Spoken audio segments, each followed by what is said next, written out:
This episode is brought to you by Prime Video. In the small town of Holland, Michigan, nothing is ever what it seems. Behind the tulip festivals and pretty houses lay dark secrets that threaten to tear a marriage apart. Nicole Kidman stars in this darkly twisted thriller about a wife and mother whose quest to uncover her husband's secrets may get her more than she bargained for. Holland, streaming on Prime Video March 27th. Are your ulcerative colitis symptoms proving difficult to manage? Tremfya guselkumab can help you manage the cycle of UC symptoms. At 1 year, many patients taking Tremfya achieved clinical remission, and some patients also achieved endoscopic remission. Individual results may vary. Tremfya is a prescription medicine used to treat adults with moderately to severely active ulcerative colitis. Serious allergic reactions and increased risk of infections may occur. Before treatment, your doctor should check you for infections and TB. Tell your doctor if you have an infection, flu-like symptoms, or if you need a vaccine. Ask your doctor if Tremfya can help you manage the cycle of UC symptoms. Call 1-800-526-7736 to learn more or visit tremfyaradio.com. This series contains adult language and descriptions of graphic violence. Listener discretion is advised.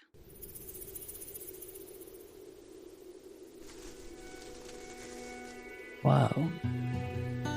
I guess you guys can't hear when Zoom says recording in progress. It's very loud on my end.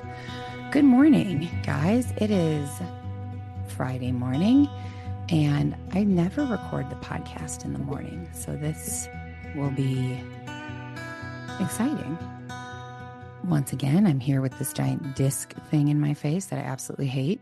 I just ordered something called a furry windshield for the microphone, so I can hopefully get rid of this, and it's just like a furry thing that you put on top of the microphone.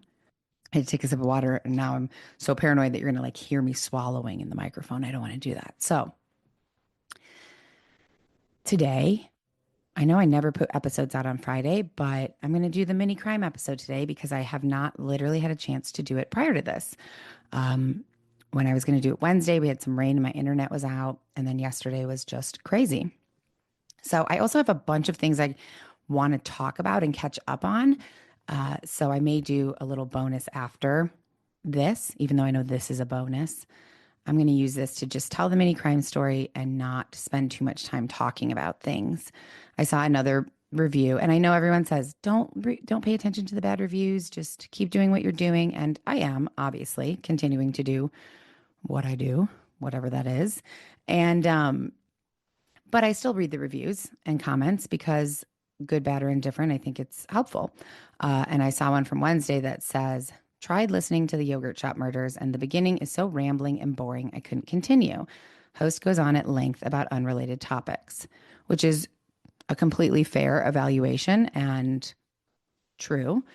But if you are a regular listener, you know that I am making an effort to really cut down on the rambling, cut down on the extended intros, and save all of my talking to hear myself talk for miscellaneous, just bonus episodes that are entirely just rambling and talking.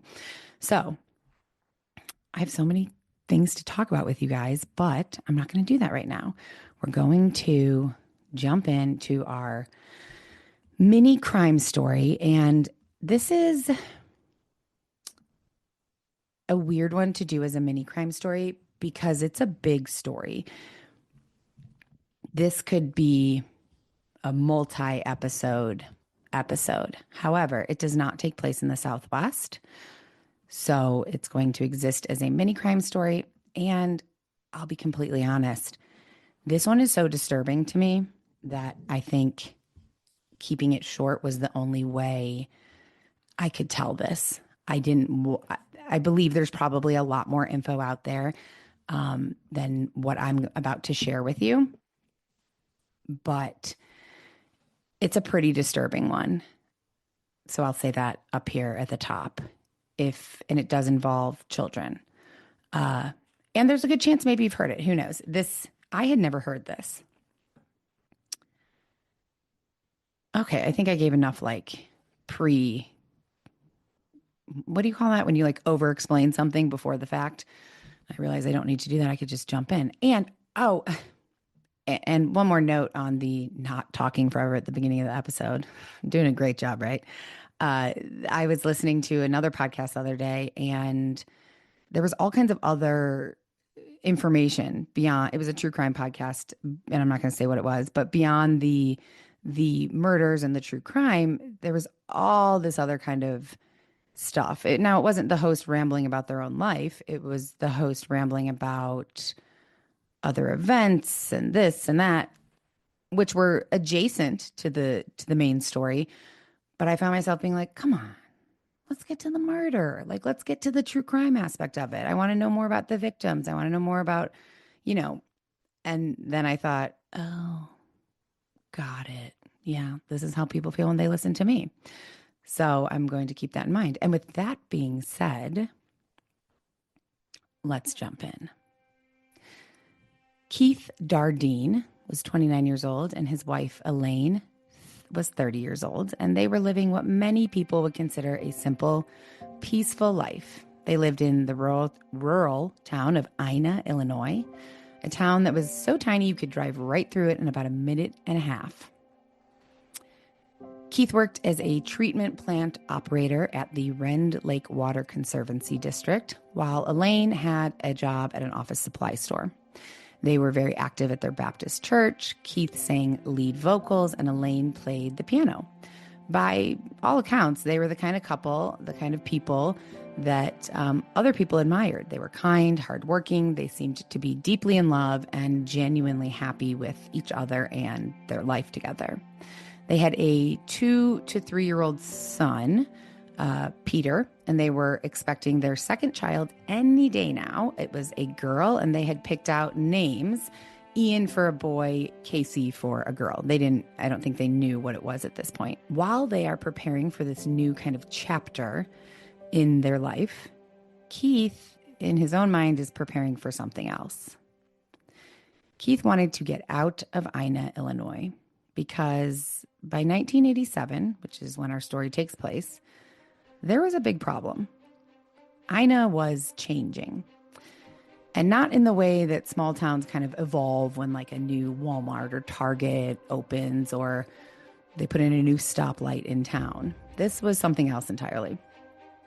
For 2 years, something had been happening in and around this small stretch of Jefferson County, something that no one could explain, and it was something terrifying.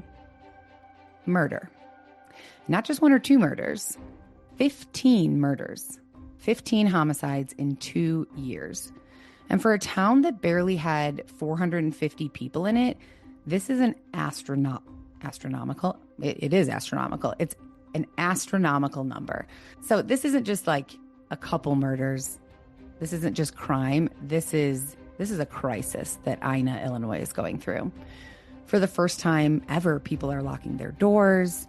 Parents aren't letting their kids to go out and play. Remember, this is the 80s. So I was born in the 80s and, playing outside, riding our bikes throughout the whole entire neighborhood without a care in the world was just the norm. And in Ina at this time, parents were not allowing that to happen anymore. There was a real heaviness, a tension kind of hanging over this small town that hadn't been there before. And Keith felt it. He wasn't typically a paranoid type of person. He wasn't the type to get caught up in small town gossip or just believe the rumor mill. But there was something about this string of murders that just didn't sit right with him. And I mean, probably because they were murders happening in his very small town. One of the first major cases to send shockwaves through Jefferson County happened in 1985, about 2 years before our story takes place. A 17-year-old named Thomas Odell murdered his entire family, his parents and his 3 younger siblings, murdered them in cold blood inside their home in Mount Vernon, which was just about 20 minutes away from Ina. The case was obviously very brutal. Thomas waited until each member of his family came home, and then one by one, he slaughtered them. His parents were stabbed over 50 times each, and his youngest sibling was only 10 years old. People were horrified, rightfully so, but there was some kind of reassurance in the fact that Thomas was caught pretty immediately. He also had a reason, a motive. He had been badly abused by his parents for many, many years. And in his own words, he said that he just snapped. So once Thomas was caught, people thought, okay, things are going to get better. We can breathe more easily. But the problem was the murders didn't stop after Thomas was arrested. In the following months, more people turned up dead under completely different circumstances each time. A woman was found murdered inside of her home. A local bartender was killed. A teenage girl was raped and murdered.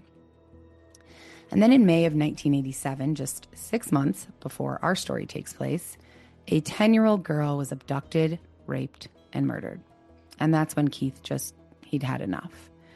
He told his mom, I want out. He told his wife, we got to get out of here. And they had already put their trailer up for sale. But Keith was waiting to find a new job somewhere else. And now he was like, I don't care. I don't need to find a new job. Let's just get the heck out of here. Keith was so uneasy about all these murders. And I feel like I need to say, of course he was uneasy. That's a lot of murders. If there was 15 murders in Tucson that doesn't work, I guess. There are 15 murders in Tucson in a year. I don't know, 450 people, it's extremely small. That would be so terrifying. So me continuing to say that this makes Keith uneasy is, it's justified, obviously. But he was not somebody who was easily spooked, I guess, is the point. And he was so uneasy about all the violence happening in his town that one night a young woman knocked on his trailer door and asked to use the phone, said that she needed help, and he refused to let her in. And that was super not like him. He was not the type of guy to turn people away. But with considering what was happening, he just wasn't willing to risk it. Unfortunately, for all of his instincts, all of the precautions that he wanted to take, he still never saw what was coming next. Because on November 18th, 1987, Keith Dardeen never showed up to work. And just 24 hours later, his entire family would be dead. On November 18th, 1987, Keith is a no-show at work. No call, no explanation. And this is very out of character. His supervisor was concerned almost immediately and called Keith's parents, which stuck out as weird to me. Keith is a grown man, 30-year-old man. Aren't you calling his wife? Maybe he did try to call the wife first, but either way, the supervisor was concerned, called Keith's parents, but they hadn't heard from him either. And at this point, that was a red flag. He talked to his parents frequently. He was responsible. He was dependable. He wouldn't just not show up for work.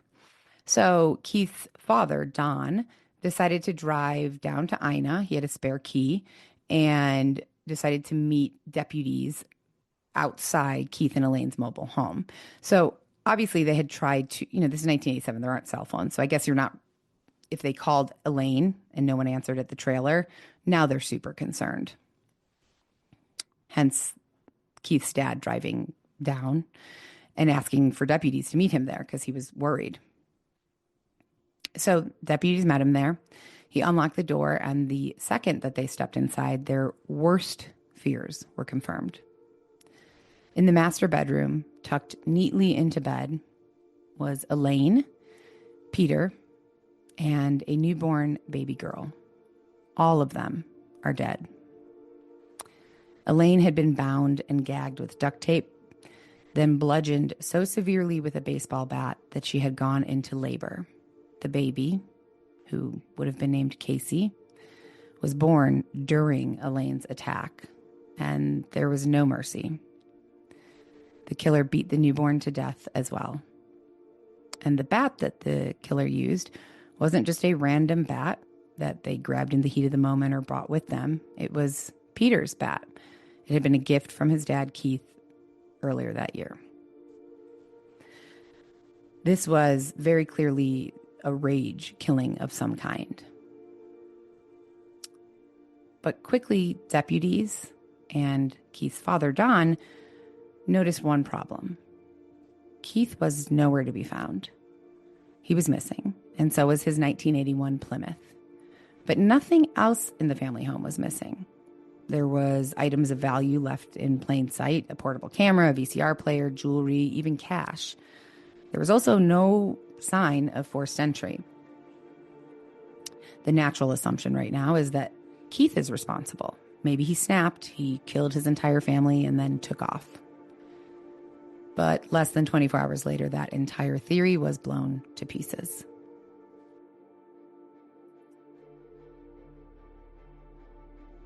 A group of hunters, about a mile from the trailer, came across something horrific in a wheat field near Rend Lake College. A body. Keith's body. He had been shot 3 times, and his genitals had been mutilated. His penis had been severed. And his car was found 11 miles away, parked right outside the police station in Benton, with the interior covered in blood. It was almost as if whoever had done this wanted the car to be found. You know, you don't park a car covered in blood at the police station for no reason. So whatever had happened to the Dardeen family, it clearly was not Keith's doing. He was just as much a victim as the rest of his family. And that left investigators with a terrifying realization that there was a monster on the loose. Now, the people of Ina were already on edge, but the murder of the Dardeen family pushed them into, full-blown panic. Gun sales were skyrocketing. Parents were walking their kids to and from school. High schoolers who usually hung out in parking lots after sports events and, things happening at the school, they now waited inside for their parents to come get them and escort them out. And in a small town, as you might imagine, rumors were running rampant. Was it a cult, Satanists, a serial killer? The brutality of these murders, the level of overkill had people convinced that this was something beyond what anybody could imagine, anybody's worst nightmare. Unfortunately, the investigation stalled almost immediately. Now, as I said, detectives knew this wasn't a robbery since the cash and valuables were left untouched. But beyond that, there was really very little to go on. There was no obvious motive. So again, theories are swirling. And when rumors and theories and speculation starts beginning, that's when details that could be insignificant sometimes get blown out of proportion. A detail like that came about was that the investigators found a very small amount of marijuana in the home. And people started speculating that Keith was involved in drugs, in the drug trade. He was trafficking. I think that pretty quickly was dismissed. It was a very small amount, and there was nothing to indicate that Keith had any involvement in drugs outside of perhaps occasionally smoking a little bit of pot. But, people love to jump to conclusions all the time, and especially when drugs are involved. And the town is searching for something to explain this, to make this make sense to them. Ultimately, I think this is just kind of more of a distraction than anything. Something else that investigators wanted to explore was a sexual motive. And this is where things are a little complicated. So Elaine was not sexually assaulted, which would, typically lead people to kind of rule that out entirely. There's no sexual assault. This wasn't sexually motivated. But other people speculated that the birth of her daughter could have interrupted something. So perhaps there was going to be, or there was an attempted sexual assault, but the baby was born, and that would obviously interrupt that. And, when you're talking about a sexual sadist, sometimes just killing, the act of killing, is the ultimate goal. But there was no clear evidence pointing to this being sexually motivated. So it was pretty quickly dismissed, perhaps too quickly. But either way, there was little to no evidence pointing in any specific direction, whether it be a sexually motivated crime, outside of ruling robbery out. There was nothing else. So the case went cold very quickly, and it remained cold for years. Then in 2000, something happened. The year 2000. So we are 13. Wow, that was hard for me to do that fast math. 13 years after the crime. A man named Tommy Lynn Sells was arrested in Texas for the brutal murder of a teenage girl. And once he was in custody, he started talking. He claimed he had killed more than 70 people across the country. He confessed to one murder after another, seeming to kind of enjoy the attention. And among those confessions was the Dardeen family. Tommy Lynn Sells claimed that he had met Keith at a truck stop, or maybe it was a pool hall. His story kept changing. He said that Keith invited him home for dinner and then made an unwanted sexual advance. Or maybe the Dardeens approached him together to have a threesome. Either way, in a fit of rage, Tommy said that he killed Keith and then went back and slaughtered the rest of the family. In another version of this story, he claimed that he randomly targeted the Dardeens after seeing the for sale sign outside of their home. So you might think, great, a confession. This is solved. But the thing is that a lot of people, including law enforcement, didn't believe him. He knew some details, but pretty much everything he said had already been reported in the media. And when the investigators questioned him about specifics that weren't public knowledge, he got those things wrong. So even Keith's own mother, who initially did want to believe that Tommy Lee Sells was guilty, of course she does. You know, you want some type of closure. But she later changed her mind. She said, quote, if Keith wouldn't let a young girl in to use the phone, he sure as hell wouldn't invite a drifter inside for dinner. So to this day, despite Tommy Lynn Sells' confession, there is no physical evidence tying him to the Dardeen murders, and he was actually executed in 2014. So whatever other truth he may have had or not had about this, they died with him. In 2019, Keith's mother told a news station that she'll never give up searching for the person who killed her son and his family. She said, quote, investigators told us in the beginning that we need to keep the story out there. We need to keep it going. And here we are nearly 40 years from the original crime, and the case officially remains unsolved. No new suspects, no DNA, and no answers, which means that someone somewhere probably knows the truth. Maybe it was Tommy Lynn Sells. Maybe it wasn't. Maybe the real killer is still out there. Unfortunately, no one knows.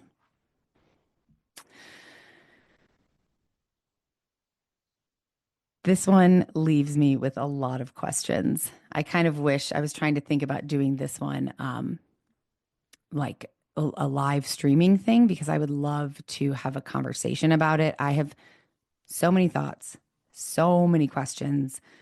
One of the biggest questions for me, I mean, aside from the very obvious question of why, like who would do this and why, and so brutal.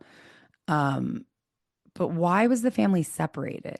Like why, and why did he, I know that typically a murderer, they'll cover their victim up or put clothes on them, do something like that, and that's a sign of remorse. It's hard for me to imagine anyone who's capable of doing this having any kind of remorse, but tucking the family back into bed. Like the bed was perfectly made over Elaine, Peter, and baby Casey. So the killer took a lot of time to do that after they were dead. And then why were they separated? Why was Keith killed differently? First of all, he was shot rather than beaten. And why was he left, outside in the field a mile from the home while his car was parked, what was it, 11 or 15 miles away in Benton? And then the rest of his family's in the house. I mean, it's a very strange setup. And it feels very personal, which is why it's pretty shocking that in such a small town where everyone kind of knows everyone, nothing ever came of this. No suspects, which, would lead you to think it's somebody from out of town, but then they probably wouldn't know the family. And why commit such a brutal crime that really does feel personal? I mean, and those are just a few of the questions. So that's it for this very short. This was a very mini crime story. And I think considering the brutality of it, for me, that's how this one needed to be.